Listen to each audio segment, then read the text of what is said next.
Llegó el momento de charlar un poco de política, de actualidad y demás, con una de las referentes, creo yo, número uno del radicalismo aquí en la provincia del Chaco. Me refiero justamente a la ex intendente de la ciudad de Resistencia, actual diputada nacional. Bienvenida a la mañana de Contacto Inicial, Aida Ayala, Martín Sánchez y Walter Mespulé, les saludamos. ¿Cómo le va? Buenos días, ¿cómo están ustedes? Buenos días a la audiencia. La verdad que bien y preocupados. Yo estoy en Buenos Aires, ¿no es cierto? Ayer tuvimos sesión y preocupados y ocupados por la situación que se está viviendo en el mundo entero, en el país y fundamentalmente en el Chaco de Resistencia, ¿no? Aida, ¿cómo fue la sesión de ayer en lo que tiene que ver con esta nueva modalidad de ser presencial y también virtual? Sí, en realidad desde el mediados de marzo, cuando el presidente de los argentinos define, ¿no?, cerrar el Congreso, y también el presidente Massa, a través de una resolución, dar asueto. La verdad que nosotros no coincidimos, y digo nosotros porque somos los Juntos por el Cambio, la mayoría, bueno, en su totalidad, y fueron expresiones de rechazo porque no podemos cerrar instituciones a pesar de esta pandemia. Es decir, nosotros, yo en lo personal me he opuesto siempre, porque digo, el pueblo nos eligió para que los representemos a nivel nacional, así como los concejales trabajan a nivel y sesionan, porque se puede trabajar igual. No es solo la sesión en cada uno de los pueblos de la Argentina, y me refiero al Chaco y a Resistencia, y los diputados del Chaco también sesionan. Nosotros teníamos alternativas y tenemos para sesionar de forma presencial, y son delegaciones que la verdad que nosotros no podemos renunciar, pero a pesar de todo se avanzó. Y bueno, yo soy orgánica en ese sentido, respeté la decisión de la mayoría, se dictó un reglamento, se determinó que sería transitoria, cosa que yo creo que esta es una facultad digamos, de atribuciones que se ha hecho ya al Ejecutivo Nacional, y ahora se suma además con esta disposición de fondos que se le da al jefe de gabinete, y bueno, y el Congreso pintado. Entonces, en estas sesiones, que son muy importantes los avances tecnológicos, porque tengo que destacar que son importantes y que son utilísimas, por ejemplo, para las reuniones de comisiones, para las exposiciones, pero a ver, los debates, imagínense la 125 en su momento, hay debates que son muy importantes y que se tiene que dar en el Congreso, y se tiene que dar cara a cara, y se tiene que dar oportunidad a todos los diputados a hablar. Esta es una reunión acotada de 4 horas, que lógicamente con oradores determinados y con limitaciones en la palabra, porque es una sesión virtual. Y si bien funciona en el mundo, nosotros sí, está bien, tenemos que ayornarnos, pero nunca, nunca se puede sustituir lo virtual por este contacto cara a cara, y con las protecciones del caso, porque tenemos lugares en Buenos Aires para sesionar, tenemos el CFK, tenemos el Luna Park, tenemos muchos lugares para cumplir con las distancias y con las condiciones sanitarias. Correcto, ingeniera, pero esta modalidad, de pronto cuando se hablaba justamente a las claras de cómo se iba a implementar, se me implementó de manera tecnológica, cosa que se pueda llegar a todos los rincones de la patria en este caso, y en particular para que cada senador, cada diputado tenga la comodidad desde donde se encuentre, pueda tener, digamos, la libre disponibilidad de, bueno, de sus acciones. En el caso suyo, en el caso también del resto de los representantes aquí de la provincia, han tenido esa oportunidad de, al menos, digamos, estar atento, digamos, a toda esta modalidad. Y esto es lo que de alguna manera, los medios nacionales rescataron como positivo. Usted, obviamente, a través de su red social, y lo estamos leyendo justamente, dispuso que no se siente cómoda con esto. No, por supuesto, porque está acotado, porque limitan la palabra, porque solo pueden hablar quienes definen y imagínense que son semipresenciales y porque además el pueblo nos eligió a nosotros para legislar, para sesionar y no es lo mismo.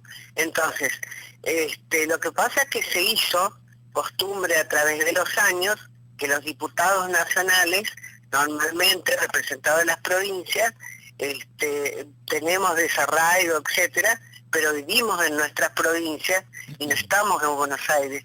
Entonces, yo esto lo he tomado con mucha responsabilidad en mi caso particular, entonces decidí alquilar acá y estoy acá por si me necesitan. Y en esta pandemia, la verdad que yo no puedo ir al Chaco ahora y para mí es todo un esfuerzo no ir a ver mi casa, mi familia, bueno, igual la familia no se puede ver porque estaría aislada en mi casa, porque hay que tener todos esos cuidados, pero no puedo trasladarme a mi casa y decidir acá para justamente estar en estas sesiones y poder ser parte de esto. Claro que sí, que como un avance tecnológico y para determinadas circunstancias. Y si bien los medios nacionales reflejan eso, está bien que lo hagan, pero que no se convierta lo que es una excepción en una costumbre. Exacto. Porque no es lo mismo, la tecnología jamás va a suplir el contacto y jamás va a suplir un debate amplio, abierto, donde todas tengan posibilidades de hablar. Ayer había una lista de oradores y si ustedes siguieron la sesión, no podían hablar quienes no definía el presidente, porque es lógico, porque los tiempos virtuales no son los mismos y porque hay mucho que aportar y porque además son temas consensuados. Entonces, en una sesión virtual usted tiene que consensuar los temas y tener un solo despacho. O sea, no hay lugar en sesiones virtuales para tener dos despachos y debatir. Y eso fue lo que se hizo. Es decir, se trataron dos temas que son también de suma importancia y que llevó su tiempo dictaminar un solo dictamen y se buscaron temas lógicos que sean de interés común, o sea, temas que sean conflictivos no se pueden tratar en una sesión virtual. Entonces, como por ejemplo, uno de los temas que se aprobó es este programa de protección al personal de salud ante la pandemia de coronavirus, donde se declara de interés nacional y prioritario para el interés nacional y la protección de la vida y a todo el sistema de salud y de los trabajadores que cumplen con actividades y servicios esenciales. Y además se crea ese programa, pero no se detalla el programa, que va a ser de aplicación obligatoria, ¿no? Y que la autoridad de aplicación va a ser definida por el Ejecutivo. O sea, es una expresión de hecho que está muy bien, porque tenemos que hacerla, pero si diera lugar a debate, y la verdad que yo hubiera preferido que se declare el coronavirus enfermedad profesional, porque al ser enfermedad profesional, todos estos aspectos estarían cubiertas y pasa a ser ley. Hoy hay un decreto de necesidad y urgencia del presidente Fernández donde determina que podría ser considerada y las RT deberían ver si es que, si consideran o no. Ante esta situación mi posición era la certeza de que es una enfermedad profesional, porque lo dice además la Organización Mundial de la Salud y porque deberían ser resarcidos todos los que están sufriendo estas consecuencias. Bueno, y además habla de protocolos y de financiamiento y que está la vigencia de la ley. Y lo otro que es importante, que es la otra ley que se aprobó, que también todos votamos positivo, es la exención transitoria en el impuesto a las ganancias, ¿no? De las personas que de profesionales, técnicos, auxiliares de la salud, también están incluidos los gastronómicos, maestranzas, fuerzas armadas y de seguridad, también bomberos, aduanas y recolectores de residuos domiciliarios y recolectores de residuos patológicos. Ujú. O sea, si esto alcanza lógicamente a Buenos Aires, no al Chaco, allá en Resistencia por lo menos, impuesto a la ganancia los municipales lo pagan. Pero de todas maneras son decisiones que se han consensuado, que no tenían diferencia, que para mí son más reclamativas, que quería en esta situación dignificar más al sector de la salud, y la dignificación pasa, ¿no?, por mayores salarios Ujú. para los médicos, no solo por aplausos y declaraciones, pero esto no se puede debatir en una sesión virtual. Correcto. Entonces, está bueno, yo apruebo, también por respeto a mis padres, porque han puesto mucho esfuerzo, y el personal de la Cámara en armar todo este protocolo. No me opongo y digo que es muy útil, pero que nuestra tarea es la que nos delegó el pueblo, y que así como los médicos están en la trinchera, así como los policías están en la trinchera, así como los diputados están sesionando en nuestra provincia, nosotros tenemos que sesionar acá en Buenos Aires. Correcto. Ingeniera, cuando usted habla justamente de que al COVID o al coronavirus se lo declare como enfermedad profesional, ¿no le parece que primero habría que encontrar un remedio a esta enfermedad como para tener ya todos los parámetros cerrados? Porque le digo porque estamos leyendo en este momento Diario Norte, y en Diario Norte publican una, digamos, una información en donde dice que el coronavirus nunca quizás pueda desaparecer de aquí en adelante en lo que es el mundo en sí, y esto lo afirma justamente un estudio internacional, que vamos a tener un COVID por largos años, quizás en el resto del mundo. ¿Qué le parece este tema en particular? Sí, esa nota no la leí, pero cuando yo hablo de enfermedad profesional, las enfermedades justamente tienen que ver que son profesionales porque se contraen en el trabajo, y más si van a quedar para siempre. Entonces, por supuesto, esta enfermedad vino para quedarse y la vamos a tener todos, y sobre todo quienes están expuestos. Por eso es que tiene que tener todas las protecciones que establece la ley de higiene y seguridad en el trabajo, y que debería ser incorporada. Por eso justamente es, porque no hay, digamos, esto es mundial, y es una enfermedad que lógicamente desconocida, y donde se está luchando para tener la vacuna, que no es lo mismo que la gripe A, que sí se encontró la vacuna, pero que esta enfermedad está comprobada, ¿no?, que ataca lógicamente primero al trabajador de la salud. Por eso la organización, no lo digo yo, la Organización Mundial de la Salud, y en todos los países se está trabajando para que sea, digamos, incorporada a la ley, porque eso lo sugiere la Organización Mundial de la Salud. Ahora los países tienen que determinar, las legislaturas, si incorporan o no, y eso significa presupuesto para la salud. Y eso significa también tener en cuenta no solamente los beneficios para el trabajador de la salud, sino para todo su entorno familiar que se pudiera ver afectado por esta enfermedad. ¿Qué hacemos con las personas que murieron? Con los médicos infectados y su familia, ¿cuál es el resarcimiento? ¿Qué harán las ART? ¿Se les concederá? Porque eso también habla de algunas incapacidades y de algún seguimiento que habría que hacer, que esto también habla esta ley donde declara, ¿no es cierto?, de interés nacional. Pero la verdad que es muy preocupante, y nosotros tenemos que ser más contundentes en lo que legislamos.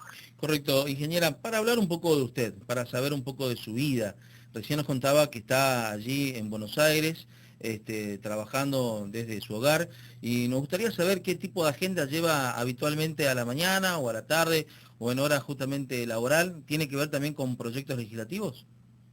Por supuesto, nosotros estamos haciendo reuniones, digamos, telemáticas, todo el tiempo con las comisiones. Yo estoy en 5 comisiones y estamos en contacto con todos los diputados, no solo acá, también tenemos reuniones presenciales. Yo voy al Congreso, voy a la oficina porque es mi lugar de trabajo, con todo el protocolo que debo cumplir, ¿no? No se hacen reuniones numerosas, hicimos reuniones de interbloque con todo lo que teníamos que, con todos los protocolos a cubrir, y donde se debatieron justamente todos estos temas, si presencial o no presencial, pero luego, para no hacer en medio de una pandemia un conflicto político, se decidió justamente acompañar. Nosotros estamos con reuniones de bloque periódicamente y todo el tiempo. ¿Y por qué estoy acá? Y por la cuarentena, porque si yo, primero no hay transporte por el Chaco, porque si no, la idea mía era justamente en marzo empezar a recorrer, porque es mi trabajo, pueblo por pueblo, cada una de las localidades de la provincia. Ese es mi trabajo también, pero no lo puedo hacer por la cuarentena, y si estuviera ahí también sería irresponsable, porque si la persona se mueve, el virus camina, el virus se mueve, es decir, no viene el virus a nuestra casa, entonces tenemos que dar el ejemplo. Entonces no puedo viajar porque el transporte no está permitido. Podría ir yo porque tengo las inmunidades necesarias como para ir en auto y estar en mi casa, pero ¿qué estamos haciendo con los dirigentes de allá del Chaco? Y también nos comunicamos en forma virtual, y también ahora con el espacio Corennea, esta tarde hacemos un Zoom, y todo esto estamos probándolo, porque imagínense, Buenos Aires es una cosa, pero en el interior del interior es también muy difícil, porque las redes no funcionan de la misma manera. Correcto. Entonces, ayer muchos diputados tuvieron que viajar en sus provincias para ir a legislaturas provinciales, porque es una complicación. Pero bueno, se ha resuelto, y la verdad que en términos generales nosotros tenemos que decir que fue productiva, que es una reunión que tiene que repetirse para temas comunes, que no son tan trascendentes para la vida del país, y que los otros temas sí tenemos que debatirlos y no seguir dando más delegaciones al gobierno nacional. Correcto, pero porque somos un organismo de contralor, porque es nuestra tarea, y como dijo, expresaron Ritondo y expresó Ferraro, nosotros queremos ser una oposición constructiva, y por eso que se le dieron todas las atribuciones al presidente. Por eso es que él sigue trabajando sin presupuesto, y ahora azorados vemos los superpoderes que se ha dado al jefe de gabinete, que se había terminado. Pero bueno, todos estos son grandes desafíos que nos interpelan y también nos hacen ser cuidadosos en situaciones tan vulnerables como vive la Argentina. Perfecto. Ingeniera, le voy a pasar el diálogo con mi compañero de tarea, Walter Mespuleda. Bien, ingeniera, buen día. Walter Mespuleda la saluda. Sí, ¿qué tal? ¿Cómo está? Bien, ingeniera, justamente usted hablaba de los superpoderes otorgados a Fiero con relación al manejo prácticamente de todo lo que tiene que ver con esta pandemia. ¿Cuál es la posición personal de usted al respecto, y también en lo que refiere a cómo trabaja el interbloque de Juntos por el Cambio con relación a esta situación? El interbloque, la verdad, Juntos por el Cambio se están reuniendo en forma periódica. Son, digamos, a veces situaciones que se tienen que debatir entre ellos, y lógicamente están haciendo grandes esfuerzos en esta situación difícil para no confrontar. Hay cosas que no coincidimos, y hay cosas en las que nos plantamos, como por ejemplo ayer todo el interbloque, digamos, se plantó ante esta decisión y estos gastos reservados que se los atribuyó al jefe de gabinete para gastar discrecionalmente en esta situación, cosa que esto ya se había derogado anteriormente, que está dentro de las facultades del presidente, porque recuerden que en la primera sesión nosotros ya decidimos otorgarle esos superpoderes al presidente. No estábamos de acuerdo, pero bueno, ellos lo pidieron y entendimos que la situación era crítica y que en forma acotada, y creo que era por un año, se decidió hacer justamente porque queremos ser una posición madura. Pero de ahí en más estamos preocupados y ocupados y unidos en controlar, porque es nuestra tarea. Y la verdad que es un interbloque con diputados que tienen muchísima experiencia, que a veces pueden coincidir o no, pero que se debate y siempre llegan a un consenso. Con relación al proyecto presentado, o por lo menos que busca que sea aprobado por Máximo Kirchner, que es el impuesto a las grandes riquezas para enfrentar a esta situación de pandemia y a la situación económica del país, ¿qué opina usted y qué opinión trabajan dentro del interbloque? Y bueno, queremos el proyecto justamente.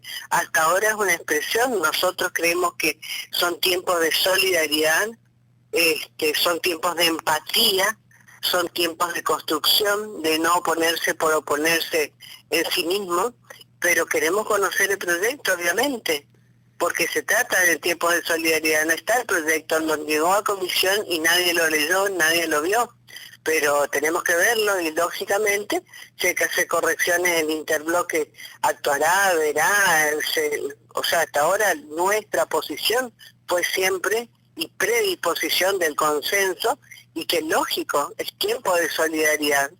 Entonces entendemos que podría ser una buena medida, pero queremos saber de qué se trata el proyecto para poder opinar. Pero también tenemos que tener en cuenta que cada vez que en la Argentina se plantea un nuevo impuesto, queda para la perpetuidad, y ese es el problema que vive la Argentina, con una cantidad vasta de impuestos o carga impositiva que hacen inviable la economía argentina, y que justamente cada 10 años o menos tengamos estos tropezones tan grandes y que vivamos permanentemente todos los ciudadanos de la zozobra, porque todos vemos el impuesto al cheque en su momento nació por una cuestión de emergencia y en definitiva hace tantos años que sigue vigente, y eso es lo que preocupa a todo el mundo empresarial. Claro, por eso que todavía no tenemos posición, porque no conocemos de qué se trata. Por ahora son expresiones de deseo que a los 12.000, 10.000, no sé cuántos son los más ricos y poderosos de la Argentina, tendrían que tener un impuesto, y también hay que tener cuidado porque nosotros con quienes vamos a reconstruir la Argentina y con las empresas. Entonces tampoco puede ser un tema, o sea, con el sector privado, que no son las pymes, que son las que están sufriendo, las que no tienen acceso a los créditos, la gente se está fundiendo. Entonces tenemos que ser cautelosos y tenemos que leer ese proyecto, tenemos que saber de qué se trata. Por ahora son todas expresiones de deseo, no se ha presentado nada, no se ha estudiado nada y no se sabe de qué se está hablando. Con relación a las libertades que se han venido produciendo en los distintos penales del país, ¿cuál es su opinión al respecto? Bueno, tampoco coincidimos nosotros, y lo ha expresado la Unión Cívica Radical y lo ha expresado Juntos por el Cambio. Yo creo que los cuidados se tienen que dar en los penales, los cuidados se tienen que extremar en distintos lugares, y lógicamente quienes están con condena y quienes están con delitos graves como violaciones, como asesinatos, la verdad que la justicia tendría que estar a la altura de las circunstancias y trabajar, porque también es otro poder que ha sido cercenado y que está acotado también por el Poder Ejecutivo. Tanto el Poder Legislativo como Judicial está, digamos, en modo tranquilo, en modo pandemia, y la verdad que nosotros no somos privilegiados, tenemos que trabajar con los resguardos del caso. Y sobre todo, yo no hablo de los empleados, pero sí de los legisladores, sí de los jueces, sí de todo el sector, no los secretarios ni cada uno de los que día a día acompañan al funcionamiento de la estructura, pero sí con estructura reducida. Por eso es importante el trabajo de la justicia, porque en nombre de la pandemia no se puede hacer cualquier cosa. En este tema justamente de las liberaciones que hubo a través de la justicia, uno de los casos más resonados fue el del expresidente Amado Boudou, y que encima en estos días se conoció que supuestamente estaba asesorando al gobernador de La Rioja. En relación a eso, ¿cuál es su opinión? Mi opinión es que lógicamente no coincido. ¿Por qué? Porque él estaba 2 veces condenado. Una cosa es una prisión preventiva sin condena, que lógicamente hay millones de prisiones preventivas donde no tienen condena, justamente porque la justicia tendría que ser más estricta, más trabajadora y definir las condenas. O sea, esa no es una, una culpabilidad que tiene quien está detenido que no tiene condena. Tienen que tener condena.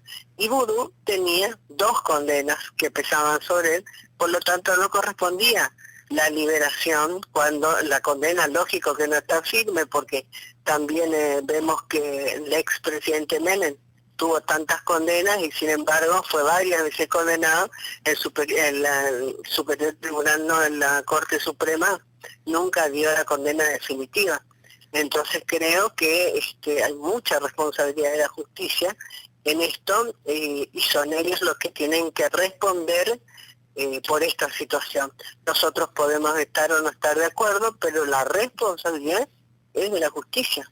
Y con relación a la situación económica, digamos, que vive la Argentina y que, bueno, el presidente de la Nación y que algunos funcionarios nacionales le endilgan al expresidente Mauricio Macri, quien es el responsable supuestamente de la situación económica debido al endeudamiento que adoptó Argentina en los años, digamos, de su gestión. ¿Usted considera que es propicio las declaraciones del mandatario argentino actual? No, no son propicias, por supuesto que no. Si nosotros, y ayer lo dijo muy bien nuestro presidente de Interbloque, el presidente tiene que estar sobrevolando, porque una vez que se mete en el barro, entonces es muy difícil poder respetar esas decisiones. Entonces digo, hay cosas que se hicieron bien, hay cosas que se hicieron mal. En 4 años no se puede fundir un país próspero que se construyó en más de 30 años de gobierno justicialista en la Argentina. Entonces hay muchas cosas, sí es verdad que se hicieron mal, hay otras cosas en las que también yo escucho que la critican a la exgobernadora que dijo que no iba a abrir más hospitales, y la verdad que sacaba de contexto, porque ella dijo que no iba a abrir más hospitales hasta que no estén equipados y con personal y con insumos. No es que estaba en contra de construir hospitales, los iba a construir y los iba a inaugurar, pero cuando estén completos, no carcasas vacías. Y se refería a eso. Entonces, acá todo el sector de la salud tendría esa responsabilidad. Y en realidad, yo digo, hay cosas que se hicieron bien, hay cosas que se hicieron mal, que nos equivocamos, por eso el pueblo no nos eligió, pero que en 4 años no se mata un país. Y ahora, en esta situación, que la verdad que todos teníamos la esperanza, porque si ganaron las elecciones, si uno se presenta para ser presidente, para gobernar un país o una provincia, y gana las elecciones, el pueblo tiene que confiar y tiene que apostar, aunque no lo haya votado, y ese debe ser el espíritu hoy de cada uno de los argentinos y también el presidente. Entonces él eligió, o sea, él definió y la gente lo eligió. Entonces, todos estamos apostando a que saque la Argentina adelante. Y la verdad, llorar sobre lo que ocurrió cuando uno sabe que se expuso o que eligió ser presidente de los argentinos en la situación, ya es medio, digamos, medio antiguo llorar sobre lo que ya pasó cuando hoy estamos en una situación muchísimo más complicada y cuando estamos hablando de una deuda externa que hoy está siendo negociada por quienes la criticaron. Por otra parte, usted habló de elecciones y bueno, sabemos que este año todavía es muy prematuro hablar, pero el año que viene tenemos legislativas nuevamente a nivel provincial y nacional. ¿Cómo ustedes ven esto en el aspecto futuro, digamos, de cómo van a trabajar desde Cambiemos Unión Cívica Radical, en esta unión con el PRO, cómo van a continuar? Y hoy hay una gran incertidumbre. Imagínense que nosotros, y creo que todo el pueblo argentino y el pueblo chaqueño sobre todo, está paralizado, que pensar en las elecciones del, no sé, no este año, el año que viene, es algo muy remoto todavía. Y la verdad que incluso dentro de la Unión Cívica Radical se ha definido no ser interna, y está bien que así sea, porque es extemporáneo en esta época donde lo importante, ¿no es cierto?, es la salud de la gente y la situación vulnerable que se está viviendo, y cuando vemos lo que está pasando en el barrio Chilindritoba, y la verdad que duele todo esto, que no hay energías para ver cómo seguimos con las alianzas. O sea, lógicamente están quienes analizan, porque en un partido ocurre eso, y por suerte, porque son instituciones democráticas, y nosotros apostamos siempre a las alianzas, y cuando digo apostamos a las alianzas en la historia del radicalismo, es estar juntos, el PRO, la coalición cívica, y aún más sectores, eso es lo que creo, pero la verdad que al no ser autoridad partidaria, es una apreciación mía como dirigente política, que solamente nosotros podemos fortalecernos si estamos juntos y si somos capaces de ser más empáticos, si somos capaces de ser más solidarios, y somos capaces de sumar más gente, ¿no? Muchas gracias, ingeniera Ayala, por esta comunicación, y seguramente en los próximos días o quizás en las próximas semanas podamos tener un nuevo contacto con la realidad política que vive a través de la Cámara de Diputados, y seguramente con la continuidad de estas sesiones virtuales que se produzcan, así de llevar por lo menos desde su propia mano toda la información inherente a su trabajo en la Legislatura Nacional. Que tenga usted muy buen día y muchas gracias por su apreciación. Bueno, y gracias a usted, y un abrazo a usted, y a usted, a todos los resistencianos, que bueno, es mi lugar en el mundo, y me duele mucho toda esta ausencia obligada en 40 días de no poder ir a mi casa. Así que bueno, los abrazo. Que tenga muy buen día, ingeniera. Hasta luego.